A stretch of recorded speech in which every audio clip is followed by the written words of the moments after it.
Malik Rivers didn't come to court to explain himself, he came to expose a lie. The white female officer who mocked him thought he was powerless. But Malik is an undercover NSA operative, and she just became the target of a federal investigation she didn't see coming. The deeper he digs, the more dangerous it gets, and someone is already watching his every move. Will the truth set him free? Or get him buried? If you're ready for the story behind the silence, like, share, and subscribe. Let's begin. They called his name like it meant nothing. Malik Rivers, just another black man standing before the bench.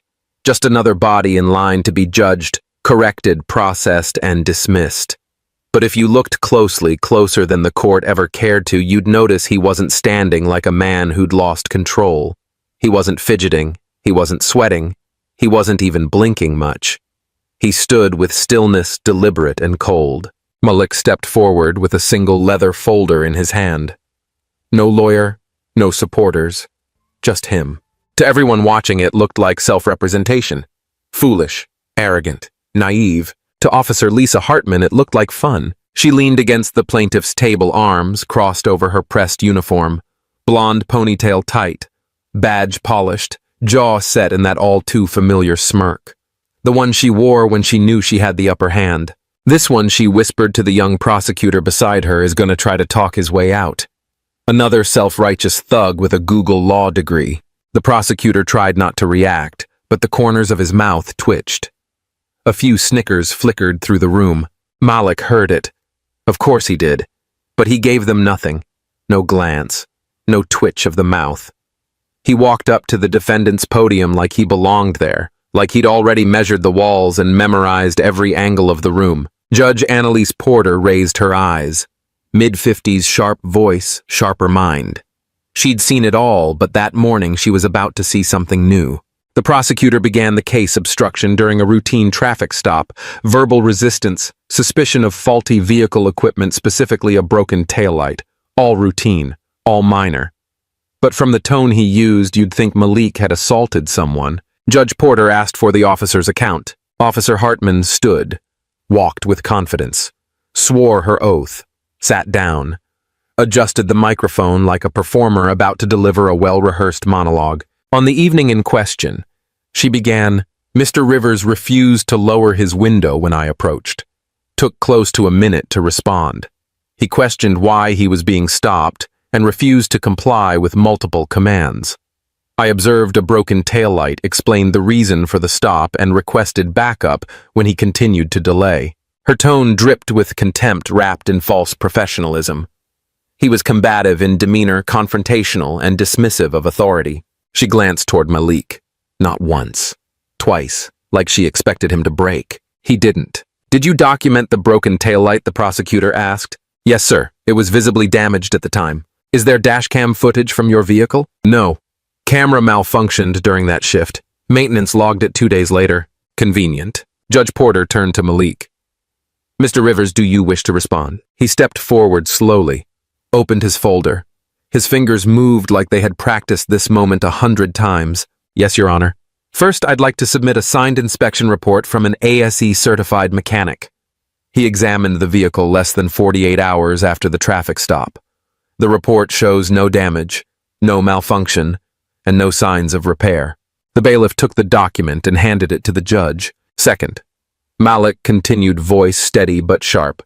"Officer Hartman states, I was confrontational. I was calm. I did ask why I was being pulled over. She didn't answer. Instead, she tapped the back of my car with her flashlight hard enough to leave a dent. Then she told me people like me always make it harder than it has to be." The room fell still. Even the prosecutor stopped shuffling papers. Malik let it hang. No drama, no performance, just the truth, heavy and cold. Lisa sat back in her chair, arms crossed tighter now. That smirk had started to fade. The judge raised her brow and asked, "Officer Hartman, can you explain the alleged statement?" Lisa scoffed. "Absolutely not. I treat all drivers the same. He's twisting things." Judge Porter turned back to Malik. "Do you have any audio or recording of the incident?" "No, Your Honor. But I do have the time-stamped body shop report. And I have something else." He paused. His eyes finally locked with Lisa's. "A question." "Go on," the judge said. Malik didn't look at her. He looked at Lisa, right at her. How many dash cams under your patrols have malfunctioned in the last 6 months, Officer Hartman? Lisa stiffened. That's irrelevant. It's relevant if it's a pattern, Malik said softly. And I have reason to believe it is. The judge held up a hand. Enough. Officer Hartman, submit maintenance logs from your department's IT division by next hearing. Mr. Rivers, if you have further evidence, file it formally. This court will reconvene in 7 days. She banged the gavel once. The room stirred. People stood. Whispers started. The rhythm of ordinary courtroom life resumed, but something had shifted. Lisa stood first, adjusted her holster, and walked past Malik like she didn't see him. But her jaw was tight now, her pace faster. Malik didn't move, not right away. He simply watched her, every step, every breath. And just before he turned to leave, he whispered to himself, low, certain, and final, "Let's begin." Most people in that courtroom saw just another black man trying to talk his way out of a citation. That's what made the setup perfect. Because Malik Rivers wasn't a defendant, he was a spy. And the woman who smirked at him on the witness stand, she was the first thread in a web of corruption that led far beyond broken taillights and traffic stops. Weeks earlier, inside a dim NSA surveillance room outside Annapolis, Maryland, Malik stood across from a wall of monitors, each screen flickering with lines of metadata camera feeds and flagged emails. A soft humming from the servers buzzed like white noise under his thoughts. "Her name's been bouncing in these reports for months," said a voice from behind the main desk. Agent Jordan Vance didn't look up. He rarely did. Eyes fixed on the screen, fingers dancing across the keyboard. He was younger than Malik by a few years, with a razor-sharp mind that trusted code more than people. "Lisa Hartman," he continued. "No complaints ever processed, no internal flags, but at least 7 dash cam outages when she's on duty. And here's the kicker. 5 of those reports got erased from city servers." Malik crossed his arms. "You think she's wiping the footage herself?" "No. She's not that technical. But someone's protecting her. Someone with back-end access. I'm talking full audit wipeouts like the footage never existed." The silence that followed was long and heavy. Malik knew what that meant. This wasn't just a bad cop. This was part of something bigger. "Justice won't move until we have public proof," Vance said almost apologetically. "You want authorization for federal action. You'll need civilian evidence. We need someone inside." Malik nodded, already knowing what that meant. He would have to become that evidence. No badge, no backup, just a file, a name, a plan. Back in San Diego, Malik let the patrol car stop him. He didn't resist. He didn't argue. He watched. Officer Hartman did exactly what they expected. Her flashlight tapped the taillight hard enough to mark it. Her tone authoritative, hostile. The ticket came fast. Malik thanked her, quietly, and drove off. Now, sitting in his rented apartment across from the courthouse, he watched the footage from a hallway camera. Vance's voice filled his ear. "She met someone last night. Look at this." The grainy black and white clip showed Hartman in uniform, standing by a vending machine in a restricted hallway. She wasn't alone. A man joined her, early 50s, scruffy beard, no visible badge. They spoke for less than a minute. Then she handed him something small. Vance zoomed in. "That guy's name is Travis Kemp, former evidence tech. Got quietly reassigned last quarter. No press, no suspension, just vanished into back-end video management." Malik stared at the screen. "So she's got a cleaner. She's not just getting protected, she's connected." Malik exhaled slowly, fingers pressed to his temple. "I need her to show her real face in open court. I can't force her, but maybe I can draw it out." The next morning, Vance's voice came through the earpiece again. "She's getting cocky," he said. "Just sent a text to someone in the DA's office. He's bluffing. I'll bury him before he gets close."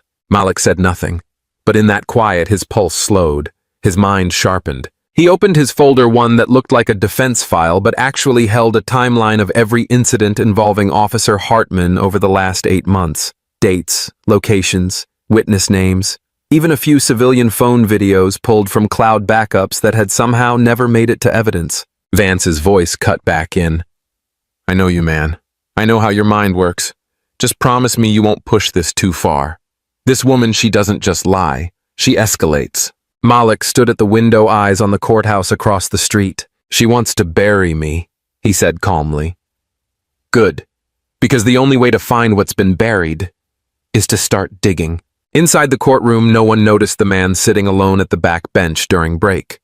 But he wasn't watching the judge or the prosecutor. His eyes were on Hartman. Every glance, every twitch of her hand, she looked relaxed, confident. That told Malik everything he needed to know. She wasn't scared yet. And that meant he hadn't gone deep enough. Not yet. But soon, he sat quietly as the room buzzed with routine cases. Just another man waiting for his hearing. But beneath that calm expression was a storm of precision. Every move Malik made was calculated. Every word he'd said yesterday scripted. Every silence intentional.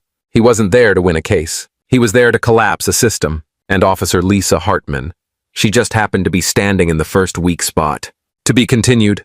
The courtroom felt colder the second day. Not because the air conditioning kicked in, or because the morning fog from the bay still clung to the windows.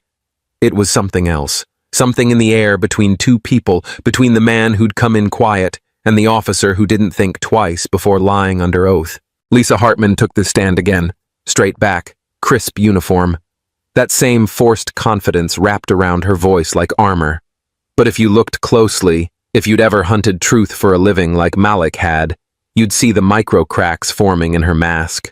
She cleared her throat, shifted in the chair, then began. The defendant was non-compliant during the stop. He refused to roll his window down, fully asked confrontational questions, delayed showing his license. His tone was deliberately disrespectful, hostile. The judge didn't blink. She just scribbled something and looked up. And what was the reason for initiating the stop in the first place, Officer Hartman? Lisa folded her hands neatly. A broken taillight. The left rear was visibly cracked and non-functioning. It presented a safety hazard. Malik didn't flinch, didn't lean forward. He simply tilted his head slightly as if allowing the lies to settle. Judge Porter turned to him. "Mr. Rivers, do you wish to respond?" Malik stood the same leather folder in his hand. Calm as a man reading scripture in church. "Yes, Your Honor, I do." He stepped toward the front, opened the folder with care, and slid a single sheet to the bailiff. "This is a signed report from a certified ASE mechanic," he said evenly. "Completed within 48 hours of the alleged violation. It confirms that all lights front and rear were intact and fully operational. No damage, no repairs, no malfunctions." The judge read silently for a moment, then glanced at Lisa. "Officer Hartman, were any photographs taken at the time of the stop to document the alleged damage?" Lisa's lips tightened just slightly. "No, ma'am." "Dashcam footage." Lisa hesitated. There it was, the first beat of silence that didn't belong. The dashcam, she said, slowly malfunctioned during that shift. "It's in the maintenance logs." Malik let his eyes rise, not too fast, not too slow. Again, he said softly, "That's unfortunate, for the truth." A few quiet murmurs rolled through the courtroom. The judge lifted a brow. "Officer, how often does your dashcam malfunction?" Lisa straightened. "Rarely, but it does happen. Electronics." She gestured vaguely. "They can fail." Of course, Malik replied, his voice almost too gentle, but for it to fail during precisely the window when accountability is needed. Again and again. That's not just unfortunate. That's suspicious. The judge tapped her pen against the bench. Once. Sharp. "Officer Hartman." She said, "The court requests a complete maintenance history of your vehicle's recording equipment for the last 6 months. Submit it before the next hearing." Lisa's jaw clenched for a heartbeat too long. "Understood." Malik nodded politely, said nothing more. He didn't need to. He walked back to his seat with the grace of someone who knew exactly what had just happened. He'd opened the first seam.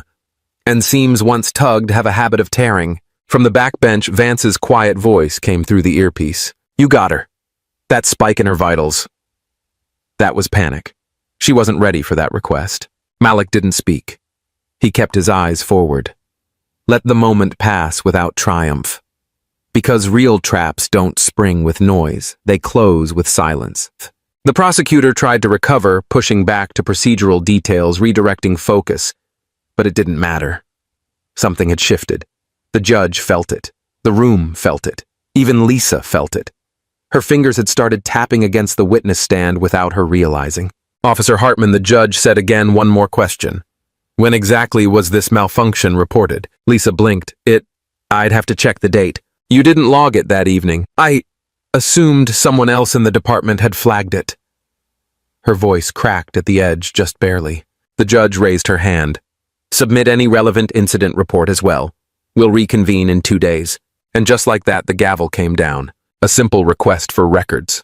That's all it took. But Malik knew better. In a system built on appearances, paperwork was truth. And if you ask the right question at the right time, truth becomes unavoidable. He stood to leave, glancing briefly toward Lisa as she gathered her notes with hands now far less steady than before. She didn't look back at him, but he saw it. The flicker of doubt, of calculation, of someone trying to remember exactly what they'd said and to whom and what parts could come back to bite. Outside the courtroom, Malik paused on the steps. Sunlight bathed the marble. Birds fluttered through the oaks that lined the street. But he wasn't watching the view. He was thinking about the list Vance had sent the night before. 7 officers, all tied to missing footage. 3 of them now retired. 2 promoted. 1 transferred to internal affairs. And Lisa Hartman still in uniform. Pull the maintenance logs, he said quietly, not to anyone in particular. Vance responded in his ear, already on it. Good. Because now Malik whispered, we see who's been covering for who. And the moment he said it, he knew this wasn't just about Lisa anymore. It never was. The sun had barely shifted since court recessed, but something in the air felt colder as Malik approached his car. The late afternoon heat still hung over the pavement, but the silence, sharp and pressing, said otherwise. And when he reached the curb, it only took a glance to know something was wrong. His driver's side window was shattered. Glass sparkled across the seat like frost. The glove box had been pulled open and dumped, the passenger seat sliced once across the cushion. Deliberate, not random. There was nothing stolen, nothing taken. But everything about it spoke like a warning. Before Malik could reach for his phone, it buzzed. No caller ID. He answered anyway. The voice that came through was male, steady and almost calm. You've made your point. Now it's time to back off or disappear. Click. The call ended as quickly as it came. He stood still beside the broken car, letting the last word echo. It didn't surprise him. It just confirmed he was getting close. In his ear, Jordan Vance's voice came in low and urgent. Tell me that sound wasn't what I think it was. They broke into the car, Malik said plainly. Any cameras nearby? There won't be anything useful, not their style. There was a pause heavy with hesitation. Then maybe it's time to pull back, Vance finally said. You rattled her. That's more than we had. We're not just poking a wasp's nest anymore, we're in it. Malik didn't respond right away. His eyes stayed on the windshield, cracked now across the center like a spider's web. He could hear traffic in the distance, kids laughing down the block. But none of that reached him. His focus was tight, clear. I'm not just fighting for me, Jordan. He said it quietly, but there was no mistaking the weight behind it. You think Lisa Hartman is the only one burying truth? This system has cracks so deep people fall through them and never come back. If I walk away now, I'm no better than the ones who trained her to lie. Silence followed. Not out of disagreement, but out of respect. Vance understood. Maybe he didn't like it, but he understood. On the other side of the city, in a dimly lit locker room tucked into the back of the precinct, Officer Lisa Hartman stared into the mirror, her badge still pinned tightly to her chest. Her phone vibrated once. She answered it without taking her eyes off her reflection. He's not backing down, the man on the other end said. His voice was rough, controlled. The kind of voice that didn't tolerate problems. Lisa exhaled slowly. I noticed. You know what to do.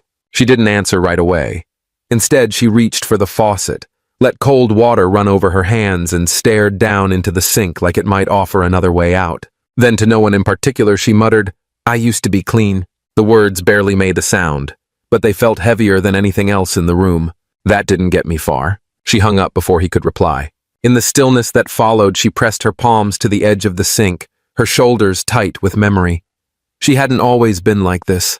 There was a time when she believed the uniform stood for something, that doing the right thing would be enough, but rules didn't protect you from politics, and morals didn't get you promoted. She opened her locker and pulled out a small bottle, dry swallowed one pill without blinking, just to quiet the shake in her hands. Her eyes flicked back to the mirror. She didn't recognize the woman staring back. Not entirely. Malik Rivers. She hadn't seen him coming. Not the way he watched her. Not the way he didn't flinch. That kind of quiet didn't come from defiance. It came from knowing something you weren't supposed to know. And that made him dangerous. Later that night, Malik sat in a sparsely furnished apartment 2 floors above an empty laundromat. The hum of the refrigerator across the hall buzzed faintly through the walls. His car, damaged and untouched, sat in the lot below. He hadn't returned Vance's last 2 calls. Instead, he sat cross-legged on the floor, papers and notes spread out around him like a map only he could read. Badge numbers, maintenance logs, timestamps. Each line led somewhere. Each name left a trail. He wasn't looking for a smoking gun. He was tracing a pattern, one that had been scrubbed and buried beneath months of silence. From behind him, the glow of his laptop cast a faint blue light on the wall. It flickered briefly, signaling a new message from Vance. Pulled Hartman's logs. They're messy.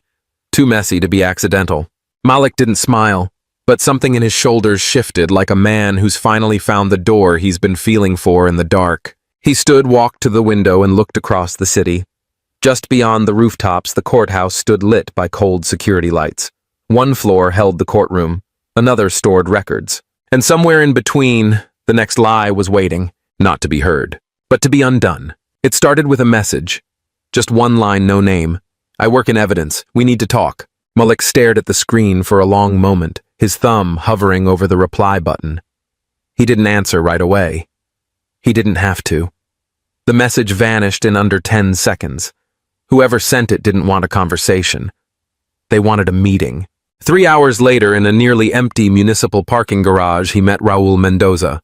A short man with tired eyes and a badge clipped low on his belt. Raul looked around twice before speaking. I'm not trying to be a hero, he said. I've got kids. I'm not sticking my neck out for someone I don't know. But what I've seen, it doesn't feel right. Malik stayed silent. He didn't push. He didn't need to.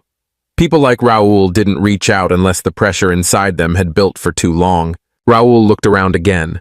Then he pulled a small hard drive from the inside of his jacket. I handle the back end of the evidence system, he said quietly. Lisa Hartman's dashcam footage. There's something off. The metadata timestamps access logs, they were wiped. Malik's eyes didn't widen.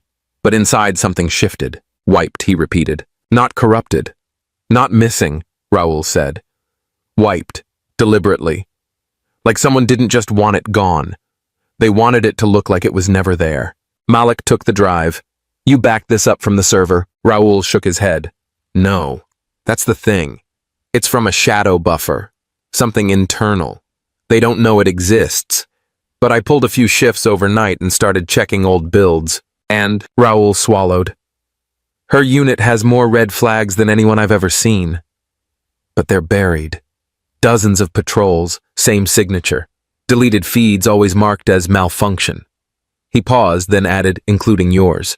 Malik held the drive a little tighter. I didn't call you because I'm trying to burn the place down, Raul said. But something's happening here. Something bigger than one officer. You didn't look surprised in court, so I figured you'd know what to do with this. Before Malik could respond, Raul stepped back. I never met you. If this blows up, I was never here. He left as quietly as he came. And Malik stood still for a long while alone in the concrete silence of the garage, the weight of the drive heavier than it should have been. Back in the apartment, Malik sat across from a laptop as Vance remotely accessed the drive. The screen blinked rapidly, lines of code and timestamps flying past like they were running out of time. Vance spoke through the comm, his voice tight. You're not gonna believe this. Try me. There are at least 6 flagged entries from Hartman's patrols over the last few months. All of them manually deleted. All marked with identical strings in the system logs. It's a script, Malik. She's using a back door. Can we trace it? Not fully. But I can prove it was intentional. That's enough.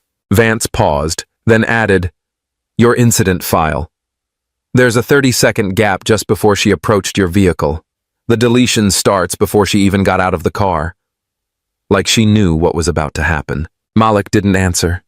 He closed his eyes, let the silence stretch. Then he opened them again. She wasn't just reacting, she was staging it. Exactly. For a moment, the only sound was the quiet clicking of data transferring. Then Malik stood. I'm filing a motion to expand discovery. I want her last 6 months of patrol logs. Every stop, every deleted second. Vance exhaled on the line. That'll raise eyebrows. Let them look, Malik said. That's the point. He walked to the window again, the city still humming outside. But tonight, it felt different. Like something was cracking open, not fast, but steady, bit by bit. Behind him, the screen displayed a paused frame, a still from a video that wasn't supposed to exist. In it, Hartman's cruiser door was just swinging open. The street was quiet. Malik's taillight was intact, and her hand was already on her weapon. Malik knew something was off the moment he pulled out of the courthouse parking lot. The breeze had settled too still, the city noise seemed to soften too quickly. That feeling in the gut, a kind of silence only men like him were trained to listen for, settled over him like a slow fog. 3 blocks later, at a quiet intersection, the black SUV appeared. No sirens, no markings, just tinted windows and 2 men who didn't look surprised to see him. They pulled up beside him, matching his pace. One in the passenger seat gave a nod and held up a badge, too fast to read, too lazy to care. The other stepped out as the light turned red, walked right in front of Malik's car, and tapped the hood. Twice. Malik didn't flinch. He lowered his window just enough to speak. "Can I help you, officers?" The taller man leaned closer, voice low and rehearsed. "Step out of the car. Got a tip about a vehicle like yours moving narcotics through this area." Malik didn't move, didn't blink. He just tilted his head slightly and asked, "You got a warrant?" The man lifted a folded sheet of paper upside down, half out of his pocket. It meant nothing. Then came the second tap, this time on the trunk. "You're not making this easy," the man muttered, already trying the back door. Inside, Malik kept his voice calm but tight. He pressed a single button on his steering wheel. Jordan Vance answered without a greeting. "I'm being boxed in," Malik said quietly. 2 plainclothes, no patrol car. Claim they got a tip.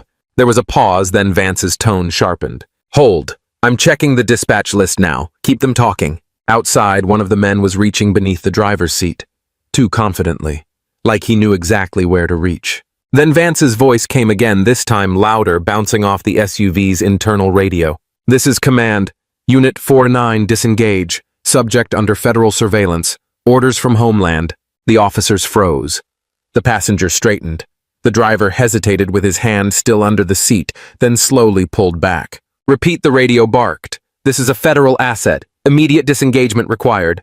They didn't say a word, just stepped back, closed the doors, and pulled away without so much as a glance. Malik didn't move until they disappeared around the corner. "That was quick," he murmured into the call. "They weren't supposed to touch you," Vance replied. "They're panicking. That means we hit something." Malik stared straight ahead for a long second, then pulled back into the lane. The silence inside the car felt heavier now, as if something had shifted. He wasn't surprised, but this wasn't just a warning. It was a test. He wasn't the only one feeling the shift. Miles across town, in an office lined with glass and dark oak, Carter Langston stood alone. The screen in front of him showed footage of Malik walking out of the courtroom earlier that day. He wasn't smiling. He wasn't broken. He looked like a man waiting for someone to make a mistake. Langston didn't like men like that. He poured a drink and didn't touch it. Picked up a phone and said only 3 words. "Turn up pressure." Meanwhile, someone else had begun watching too. Clara Hines stepped out of her building just as the sun was dropping behind the rooftops. The street was quiet. Her phone buzzed. She paused to read a message from the courthouse routine stuff, she thought, and kept walking. She didn't see the man in the parked car across the street. He didn't get out. Just sat still, hands on the steering wheel, eyes trained on her.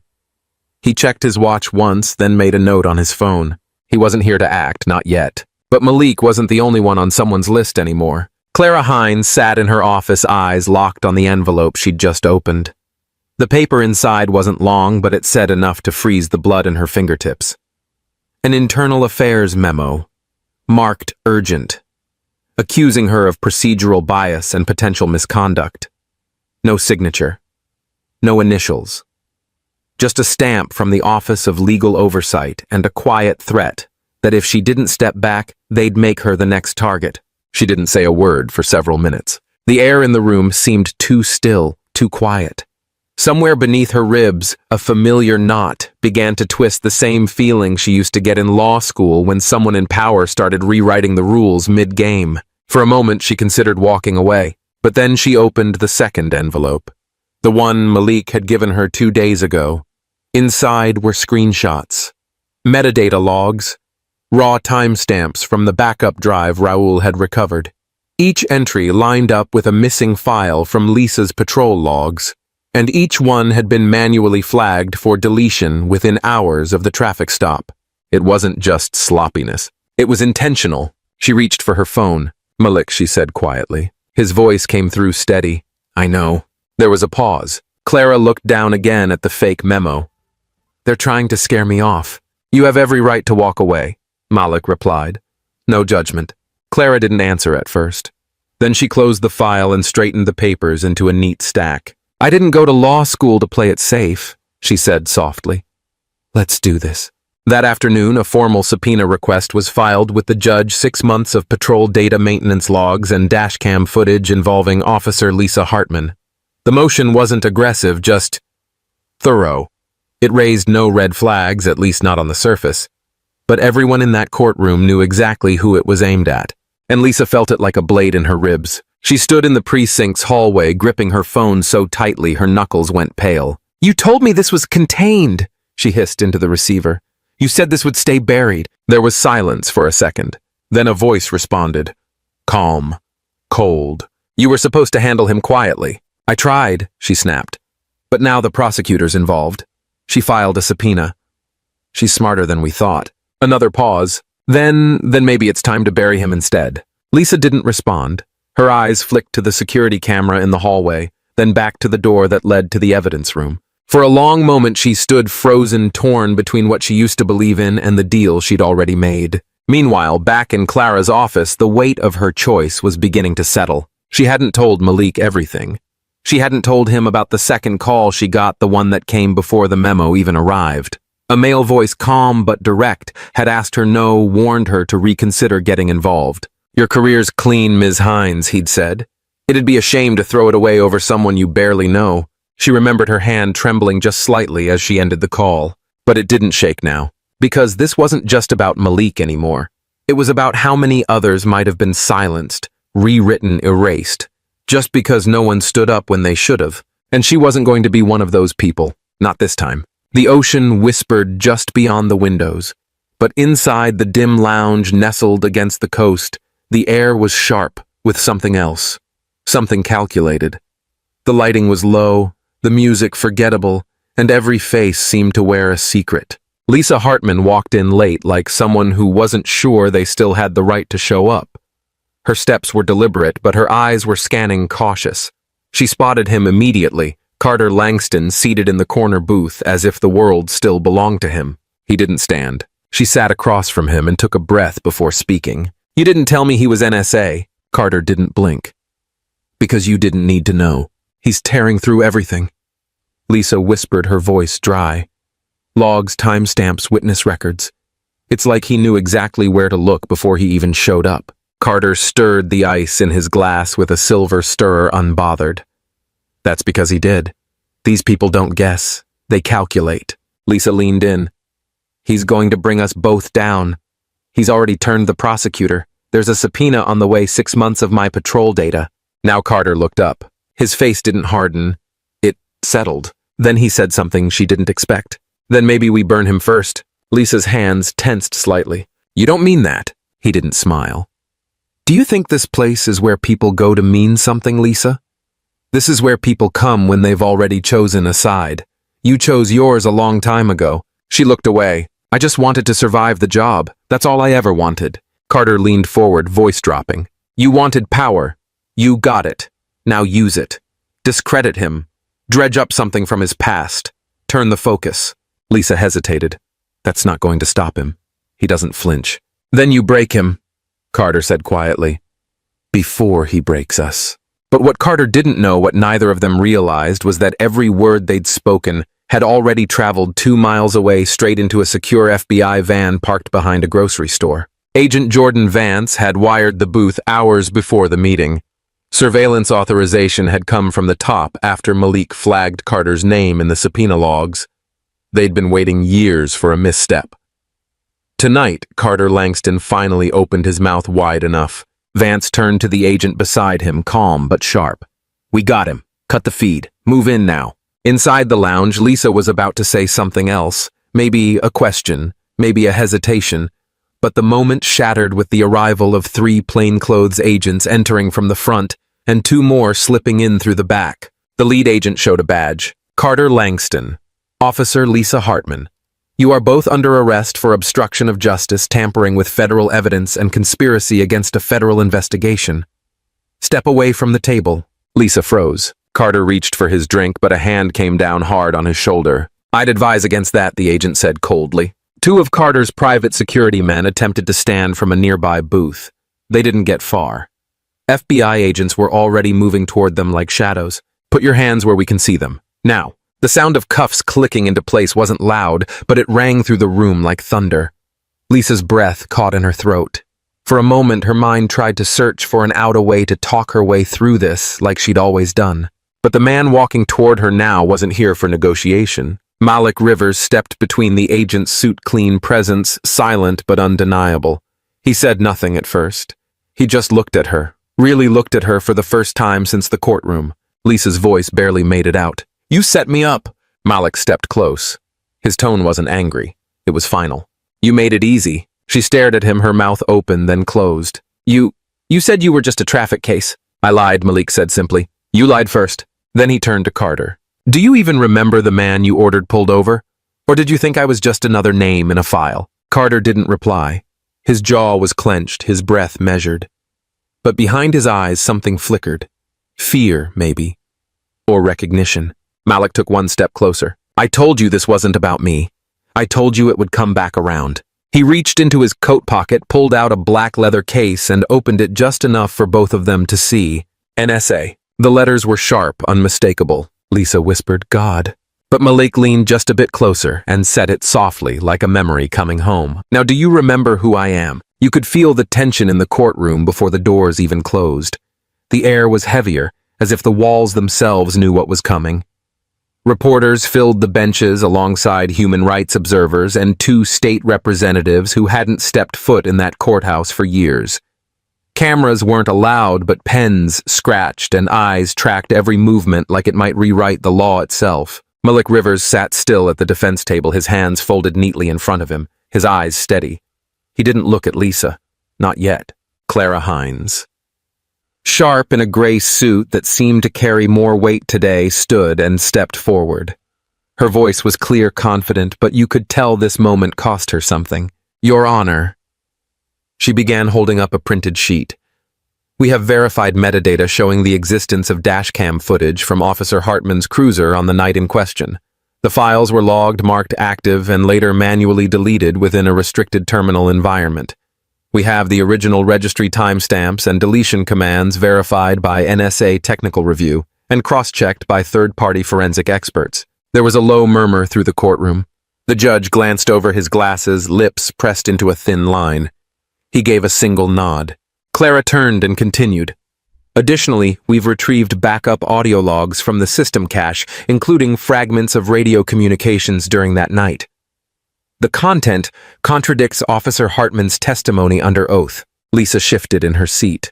Her lawyer reached out, whispered something. She didn't answer. Then Malik stood. He didn't raise his voice. He didn't need to. Your Honor, if I may. The judge motioned with a slight wave. Malik walked forward and held out a manila folder. These are financial records, he said, evenly detailing a pattern of irregular deposits made over the last 14 months into an account linked to Officer Lisa Hartman.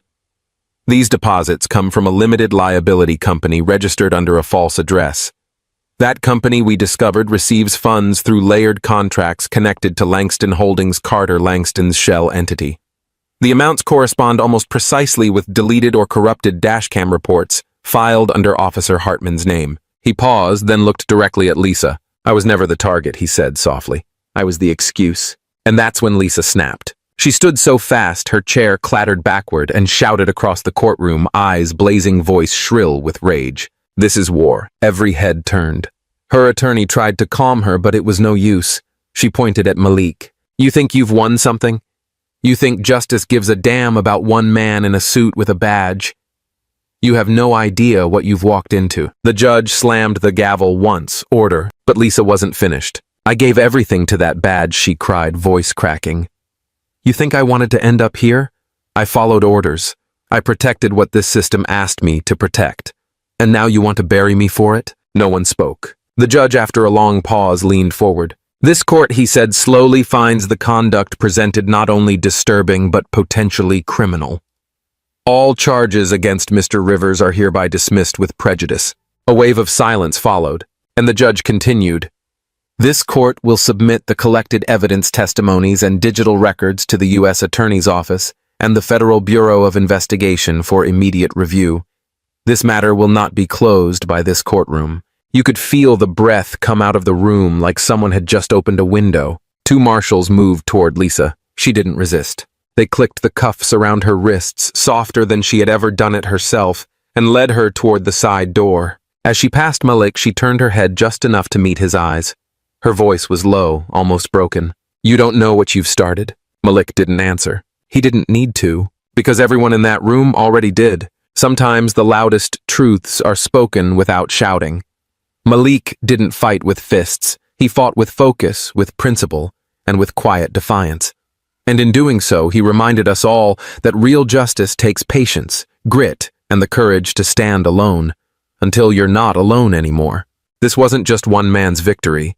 It was a crack in the wall, a signal that silence, when used right, can be louder than any scream. If this story moved you, please take a moment to like the video, share it with someone who needs to hear it, and hit subscribe to follow Mr. Mac's stories for more powerful, unforgettable narratives like this one. Your support helps our team keep digging deeper and telling the stories that too often go unheard. And here at Mr. Mac's Stories, we believe memory is a weapon, and we use it to make justice echo. Stay with us. The next story may be yours.